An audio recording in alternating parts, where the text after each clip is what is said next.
Hello दोस्तों, आज की इस कहानी में आप सभी का स्वागत है। मेरा नाम लक्ष्मी है। मैं बहुत ही गरीब परिवार की लड़की हूँ। मेरा परिवार बड़ी मुसीबतों से अपना गुजारा चला रहा है।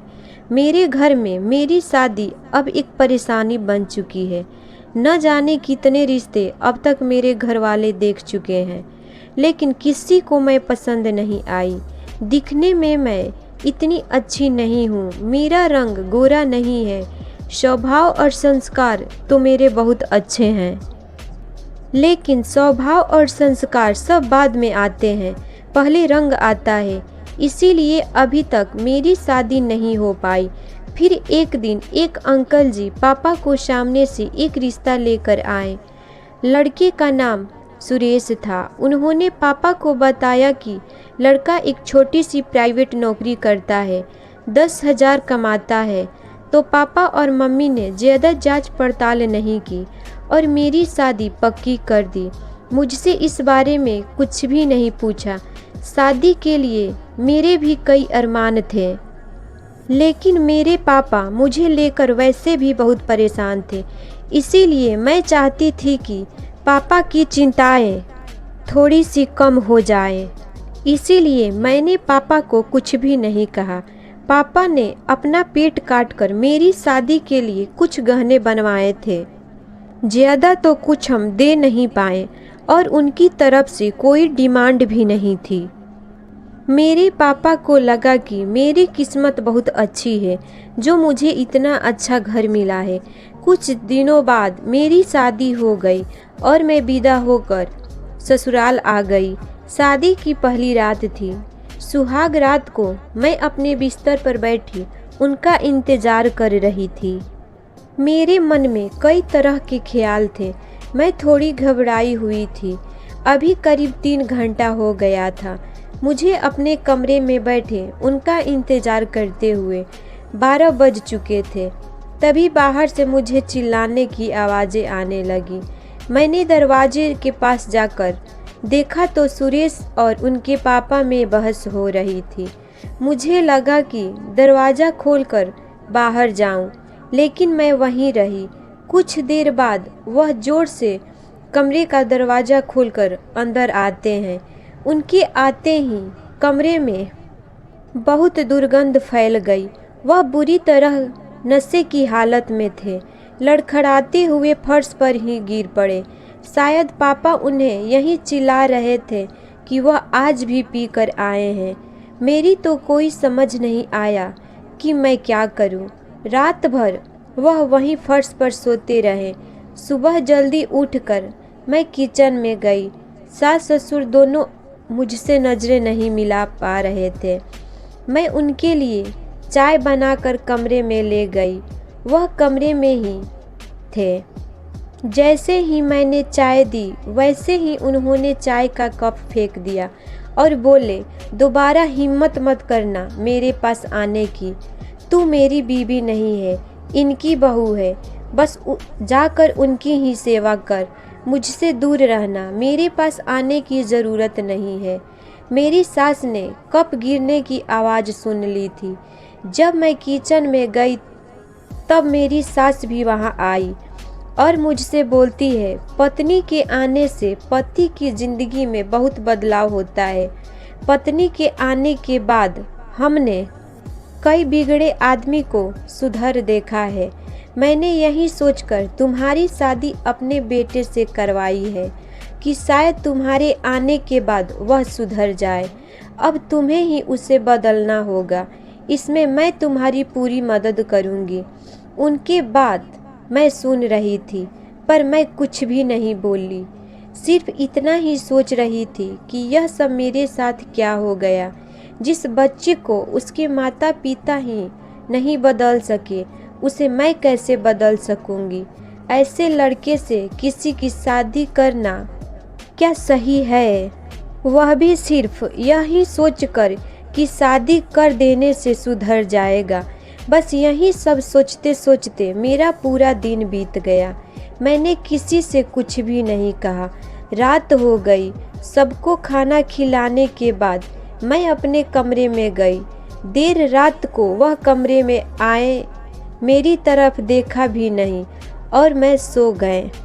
सुबह मेरी नींद खुली तो बिस्तर पर नहीं थे। अलमारी की कपाट खुला हुआ था। मैंने जाकर देखा तो उसमें रखे मेरे सारे गहने गायब थे।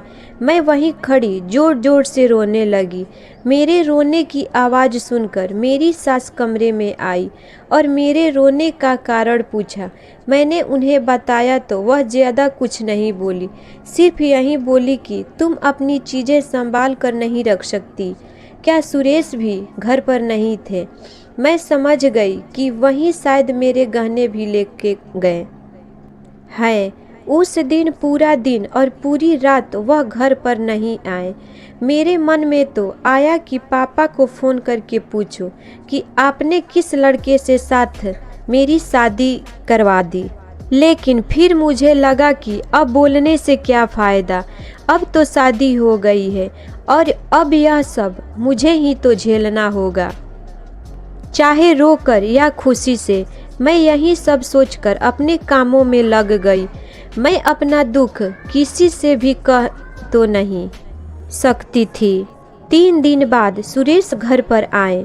आते ही उनके और ससुर जी के बीच बहुत कहा-सुनी हुई।